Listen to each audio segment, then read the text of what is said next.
ფეხები მტკივალ დავდივარ. ყველა ბავშვი თამაშობს. მე ვერ ვთამაშობ. დაჭერებანას თამაში მიყვარს, მაგრამ ვერ დავბივარ.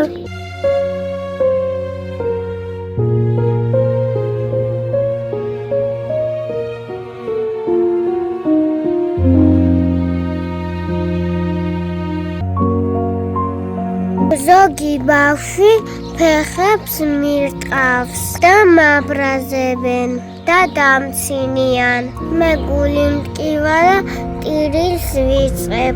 ჩემთან მეგობრობა არ უნდათ, იმიტომ რომ ვერ დავდივარ. მე სხვა ბავშვებს არ დავცინებ, იმიტომ რომ ეგ ცუდი საქციელია. მე ოცნებობ იმაზე, რომ მე და დაიკამ ფეხზე გავიაროთ. თავადაც პირველი ჯგუფის ინვალიდი 32 წლის დედა ბავშვებს მამობასაც უწევს. დიახ, ამ ანგელოზების ბიოლოგიური მამა არც კი ინტერესდება, მისი შვილები ცოცხლები არიან თუ მკვდრები.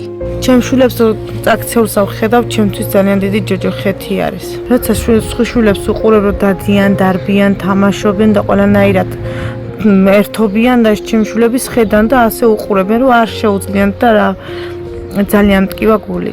ბიჭიაშვილების ოჯახი სიღატაკეში ცხოვრობს. სახურავიდან წყალი ჩამოდის, ფანჯრები ჩატეხილია. გატეხილ საწოლზე ზინავთ ბავშვებს. აქ არც მაცივარი და არც ტელევიზორია. საბრალო დაძმას ბევრჯერ მშივრებს დაუწინიათ, მაგრამ გონიერ ბავშვებს ერთხელაც კი არ უთხოვიათ დედისთვის რაიმე სყიდვა. ყველა დარს გულში იკლავენ. თუ ამ საბრალო დაძმას სასწრაფოდ არ ჩაუტარდებათ საზღვარგარეთ ოპერაცია, შემდეგ უკვე დაგვიანებული იქნება და გამოდის, რომ სიცოცხლის ბოლომდე ჯოჯოხეთ ურწვარებაში იქნებიან. ამ საბრალო ბავშვების ბედი ახლა მხოლოდ თქვენს ხელშია, ღვთისმიერო ადამიანებო.